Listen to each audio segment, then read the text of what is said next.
فادعوا الله لنا فرفع يديه ودعا فسار السحاب امثال الجبال فلم ينزل عن منبره حتى رايت المطر يتحادر على لحيته.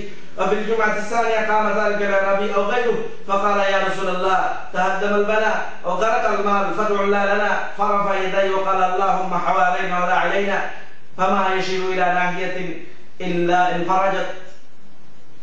এটা একটা হাদিস, বুখারী শরীফের হাদিস, যে একদিন রাসূলুল্লাহ সাল্লাল্লাহু আলাইহি ওয়াসাল্লাম জুমার খুতবা দিচ্ছিলেন।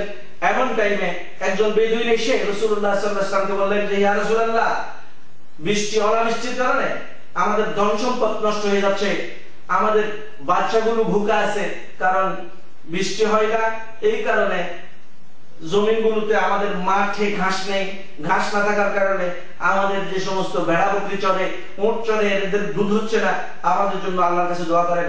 রাসূল আসলাম হাত উঠালেন এবং দোয়া করলেন। রাসূল আসলামের হাত নামাবের পূর্বেই রাসূল আসলামের দাড়ি দিয়ে পানি পড়ছেন, অর্থাৎ বৃষ্টি হয়ে গেল। দ্বিতীয় জুমা ঠিক তেমনি ভাবে ওই এলাকায় যত অন্য কোনো ব্যক্তি এসে রাসূল আসলামকে বললেন যে হুজুর এত বেশি বৃষ্টি হচ্ছে যে আমাদের ঘরগুলো ভেঙে যাচ্ছে।